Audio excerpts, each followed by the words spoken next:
For 3 years, they've been feeding us the same mantra. Turn on the TV and you'll hear it. Just a little longer. Any moment now, it will all be over. Newspapers, websites, politicians in their tailored suits, all of them repeat. This lullaby like a broken record. Victory is near. Peace is on the horizon. Just wait a little longer. But people are tired. These words are worn out, threadbare. Each of us remembers hundreds of promises. Negotiations will begin in a month. There will be a turning point before the year ends. Just a few more weeks, and the front will advance. And what do we see in reality? Every single day brings new losses, new graves, new families who will never again embrace their loved ones. Yet the same record keeps spinning. It will all end soon. Politicians live in a different world. In their offices, they are safe. Their tables are full, their beds are warm, their children far from danger. But ordinary people wake up every morning with gnawing questions. Will there be light tomorrow? Work? Medicine? Will my husband come back from the front alive? How much longer can we be fed with promises? How much longer can we be asked to wait? 3 years of just a little longer, but 3 years is an entire lifetime. In 3 years, a person can master a new profession, build a house, raise a child. But instead, we've been held in suspension, like hostages in someone else's game. And in this darkness, in this chaos of screams and lies, more and more often, the words of an old strategist resurface. A man who witnessed more wars than most ministers combined, Henry Kissinger. He lived almost 100 years. And in those years, Henry Kissinger came to one undeniable truth. Wars do not end with slogans. Wars do not end with loud speeches in the media. Wars end at the negotiating table when people sit face to face, drop their masks, and speak plainly. Years ago, Kissinger warned, Ukraine is the key. Without Ukraine, Russia cannot revive its imperial status. Without Ukraine, the West cannot claim the final victory of democracy. It is the very heart of Europe. And while that heart beats in blood, the entire continent trembles. But Kissinger made one point brutally clear. No small victory on the battlefield will decide the outcome if you want the war to end. One meeting must take place. A meeting of 3 men, Putin, Zelensky, and Trump. Why Trump? Because he is one of the few who can speak without fear of convention. He can challenge. Moscow and Brussels alike, Kissinger insisted, without a decisive president, the United States cannot close this conflict. Biden is too entangled in bureaucracy, in alliances, in public opinion, but Trump, whether people love him or hate him, has the ability to strike deals that force the world to listen, and here lies the unsettling truth. Everything the media has been telling us for 3 years, the stories of imminent victories, decisive strikes, turning points, are illusions, a smokescreen, meant to keep the people from losing faith. Kissinger dared to say what others fear to admit. This war will only end when Putin and Zelensky sit at the same table. Only then will there be a chance for 3 very different worlds to carve out common ground. People don't want to hear this. We prefer simple answers. Just a little longer, and it will all be over. What? Reality is harsher. The world is far more complex, and no one will simply hand over victory. No one signs a surrender for the sake of a pretty picture. This is not about image. This is the biggest game on earth. The stakes are far greater than the fate of individual nations. And until the leaders sit down face to face, the war will not end. Look at history. Vietnam, Korea, even the Cold War. None of them ended with victories on the battlefield. They ended at the negotiating table. Always. And almost always at the very moment when people had lost all hope, when it seemed endless, when despair had settled in. Then suddenly, leaders sat down, and everything shifted overnight. Today, we stand at that same threshold. The people are exhausted by endless promises. The media keeps repeating the same hollow nonsense. Politicians chase ratings and applause. But somewhere, behind the curtain, preparations for a real meeting are already underway, and if Kissinger's words are to be believed, that meeting will decide everything. Not tomorrow, not next year, but when when it comes, it will mark the end. That's why. The next time someone tells you, just one more month, and it's over, don't believe it. The war will end only when 3 men sit at the same table, look each other in the eyes, and make a decision.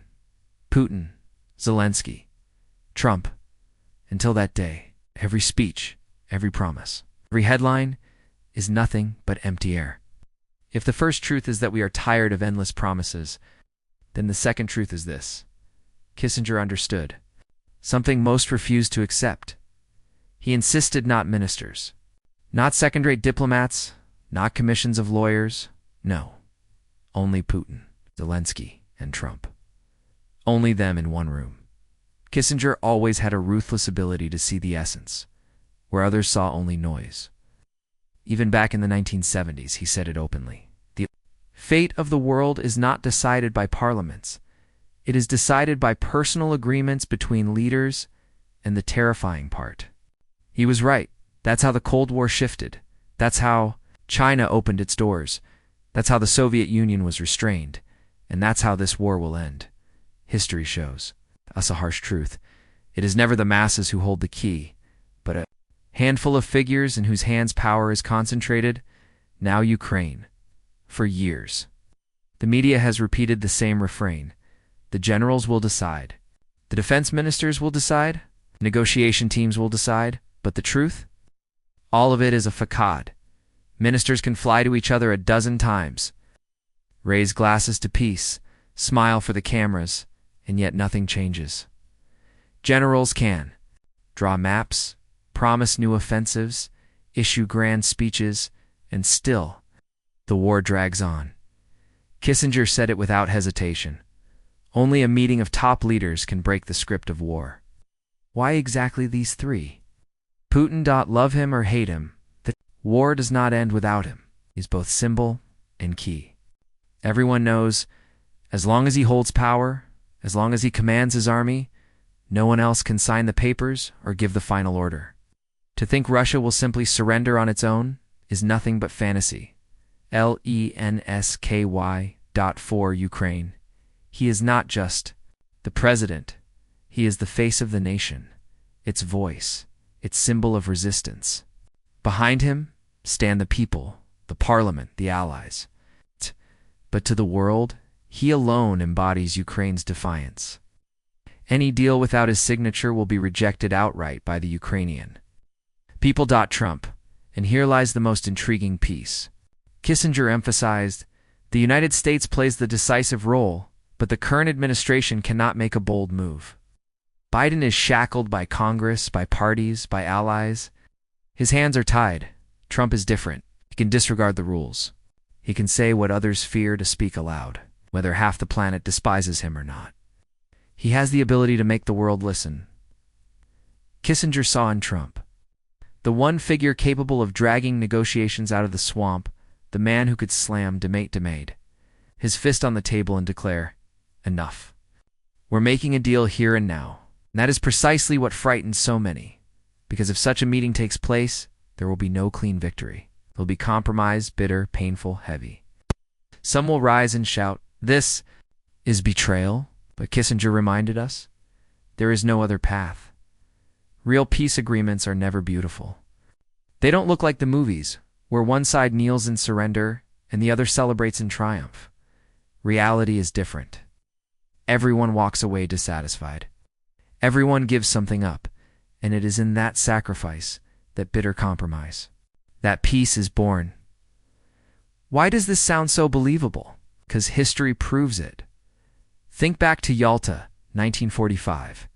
Churchill, Roosevelt, Stalin. They hated each other. Each had his own agenda. Yet they sat at the same table and carved up the post-war world in such a way that the fighting ended. It wasn't battlefield victories that closed the war. It was that meeting. Kissinger was convinced the same logic applies today, till Putin, Zelensky, and Trump meet. The war will continue, no matter how many times they promise it's about to end. But if that meeting happens, everything will change. And here's the part no one dares to say aloud. The media and governments hide this truth. Because it's easier to keep people in illusions.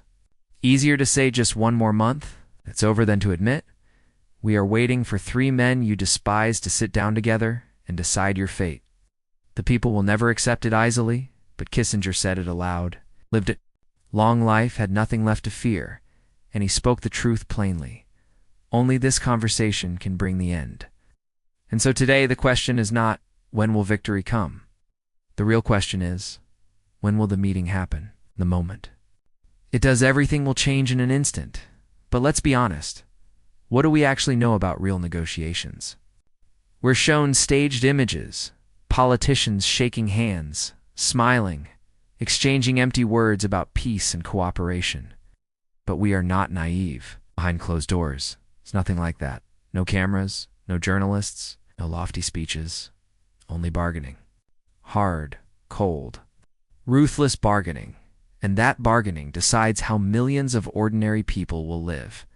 Kissinger wrote about this in his books. Great wars always end in the silence of negotiating halls. And there, it is not slogans that matter, but maps, numbers, and conditions. What does that mean for us today? It means that behind the locked doors where Putin, Trump, and Zelensky might sit, discussions will unfold on issues the media will never tell us directly. First territory, this is the most painful point. We've been told again and again, not an inch of land will be given away, or the opposite. We will take back every last meter. But in reality, every war that ends at the table touches the question of borders. Donbas, Crimea. These words will echo again and again across that table. The options: freeze the conflict, international guarantees, autonomy, long-term leases. None of this is new. History has seen it all before, and it's very possible that such compromises will be forced into reality. For ordinary people, it sounds terrifying. Because for us, this isn't lines on a map, it's life itself. Someone will wake up tomorrow to discover their home is now on the other side of the border. Someone will be told, your children will now study a different version of history. In school, this isn't fantasy. This is the reality of major negotiations. Second, money wars cost billions every single day. But where will that money come from? Who will rebuild the shattered cities? Who will pay compensation to the families of the dead? These are the chilling details ordinary people hear about last. At the table, they'll be deciding how many billions. Will the U.S. give? How much will Europe? How much will Russia? And most importantly, who controls those funds? To the people, it will be dressed up beautifully. We received aid. We got loans. A reconstruction plan is underway. But in reality, it always comes with strings attached. Where to rebuild? What to give in return? Which industries will be handed over? Kissinger often said, war is not just tanks and guns. It is also a market. And the side that plays the market more cleverly wins in the end. So don't be surprised if a year after the negotiations, we see foreign companies on our land. New laws written to please donors and entire industries handed over as repayment. That is the true cost of war. Third, security, perhaps the most frightening subject of all, because it won't be about poetic words like peace or stability. It will be about concrete binding terms. Who will guard the borders? Will there be foreign bases who will guarantee that tomorrow another offensive won't begin? This is where the brutal truth lies. Security always demands sacrifices. Ordinary people dream of simple things. No more shooting, children walking safely to school. But at the negotiation table, arguments will be about something very different. Whose troops will be stationed where? Who gets to place their missiles? Who has the right to fly over the territory? That's an entirely different level of the game. Fourth, politics, never forget. Every leader at that table will think not only about peace, but also about his own seat of power. Putin, about how to save face before his people and his elite. Zelensky, about how not to lose the trust of Ukrainians and their allies. Trump, about how to turn this meeting into his grand comeback to prove he can do what Biden could not.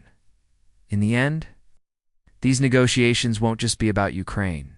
They will be about personal ratings, elections, and the political futures of three men. And here's the terrifying part. The fate of millions depends on how three individuals calculate their own political advantage. A bitter truth. But that's how the world works. Kissinger used to say, people love to believe decisions are made for them. In reality, decisions are made for the balance of power. If this meeting takes place, the decisions made there will not be about what we want to hear, but about what benefits the strongest players. But what does that mean for us? It means that ordinary people will have to accept this compromise. Whether we want it or not, they will persuade us, convince us, scare us, promise us.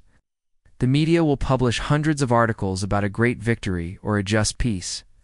Politicians will smile and say this is the best solution, but deep inside everyone will understand this is a bitter, heavy medicine.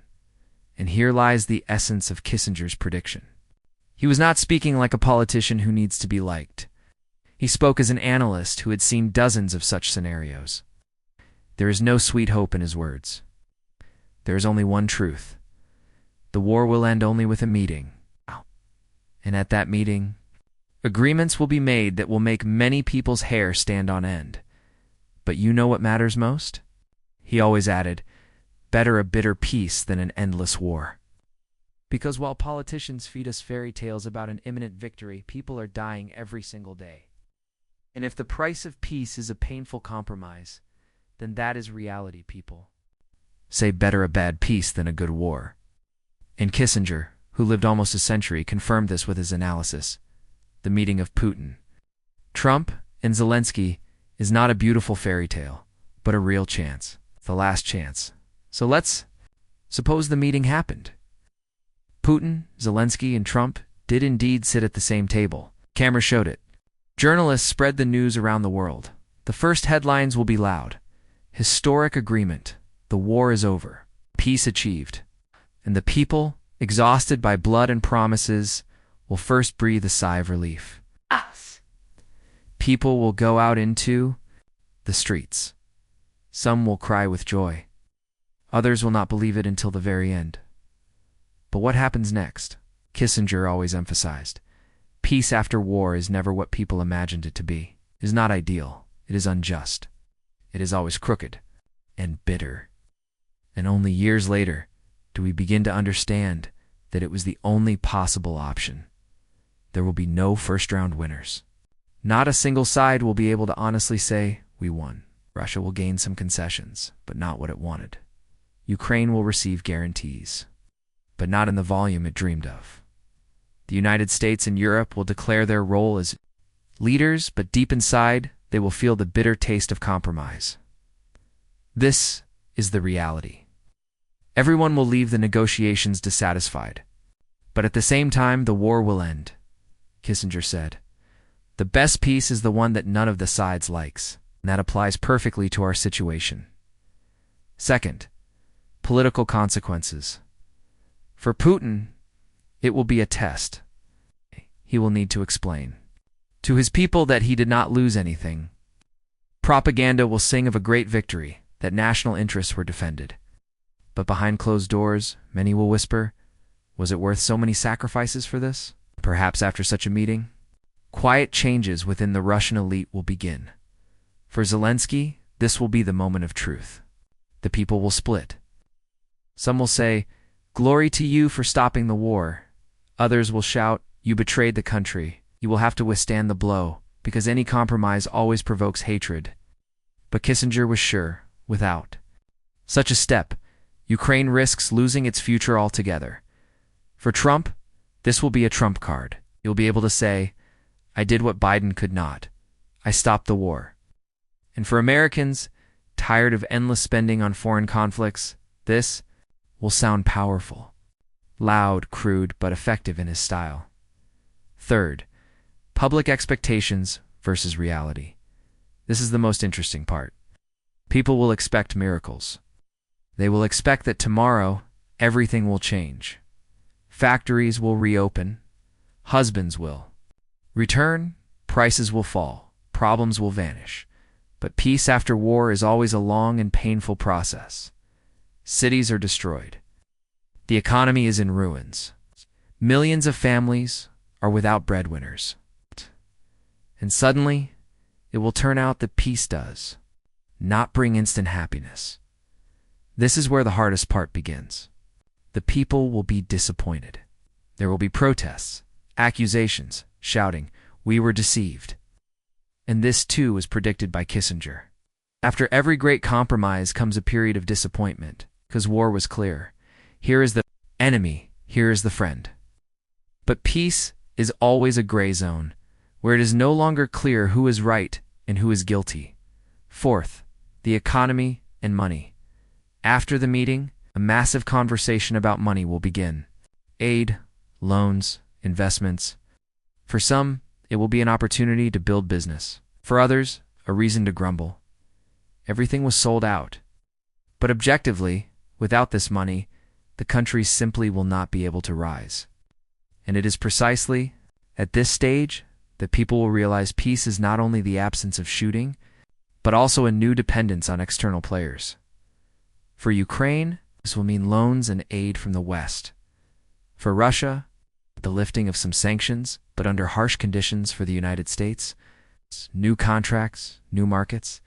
In other words, in any case, money will decide no less than tanks. Fifth, peace and security. The most important thing is this: the shooting will stop, and that will be the main victory. People will once again be able to sleep peacefully at night, once again hear the laughter of children in the streets. But at the same time, a sense of anxiety will come. How long will it last? Because any compromise is always fragile. Any mistake, any provocation can restart everything again. And here the people will live with a double feeling: joy at peace, fear of losing it. Sixth, a new world order. Kissinger said that such meetings change not only one country, they change the entire world. After this, the negotiations will be remembered like Yalta or Potsdam. The world will truly change. Someone will gain more power, someone will lose it, but everyone will understand. The era of wars of attrition is ending. Now begins the era of great compromises. And here comes the people's word. We can argue, we can be angry, we can hate the decision. But if, after this meeting, the guns fall silent, then the sacrifices were not in vain. Let the peace be bitter. Let it not be the way we would like, but it will be peace. That is exactly what Kissinger spoke about. History does not know perfect solutions. It knows only possible ones. That is exactly what Kissinger spoke about. History does not know perfect solutions. It knows only possible ones. For 3 years, we have lived in expectation of the end. Every day we are promised just a little more, and soon it will all be over. Every month, politicians and the media find new words, new slogans, new forecasts. But the truth is this: ordinary people have long since stopped believing these words. The people are tired of promises, of lies, of fine speeches. Tired of the fact that their fate is played like cards at someone else's table.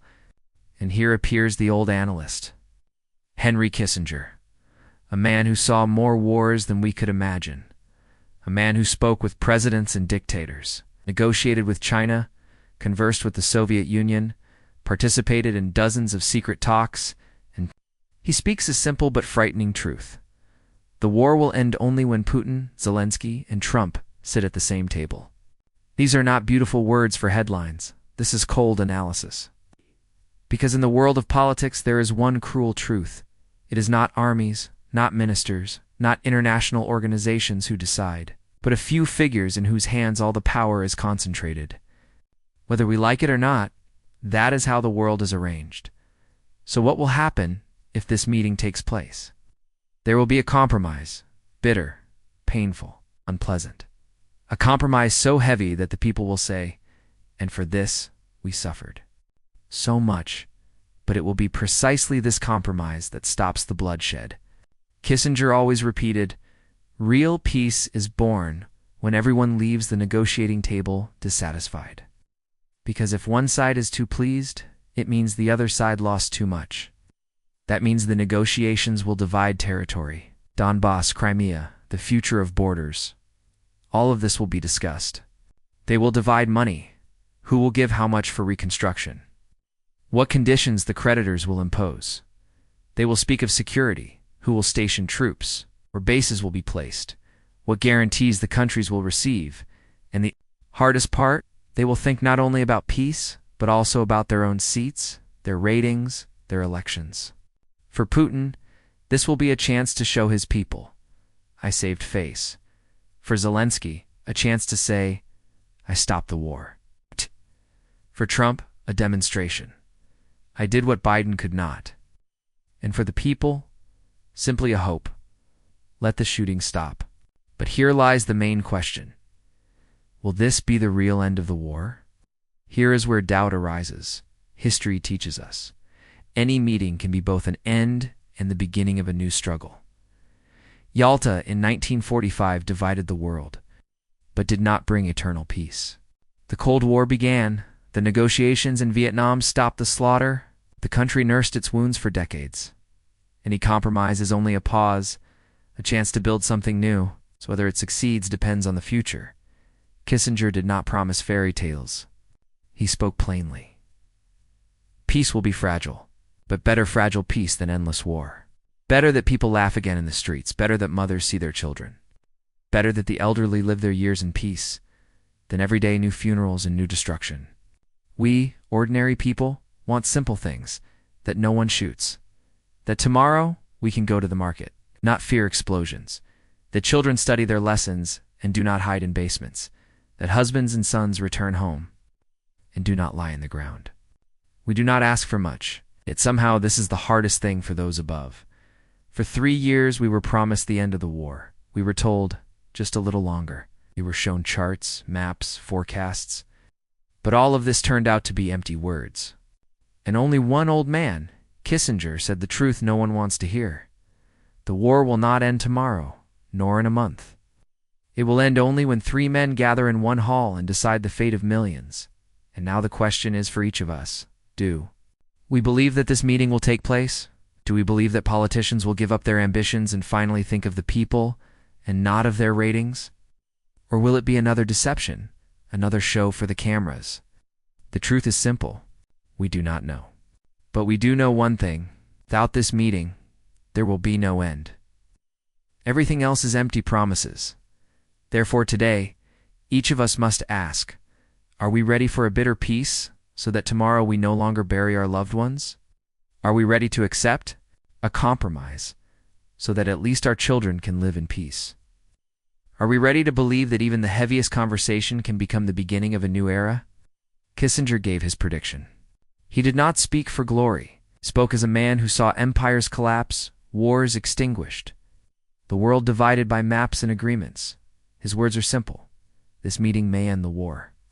But if it does not happen, the war will not end for a long time. And that is why I ask you, do you believe in this predicted ending? Or do you think we will be deceived again? Write your thoughts in the comments, because the truth is born not in offices, but among the people. Friends, now everything depends on us. We are tired of war, tired of promises, tired of the fact that our destiny is decided without us. But we can show that the people have their own voice. Write simple words in the comments.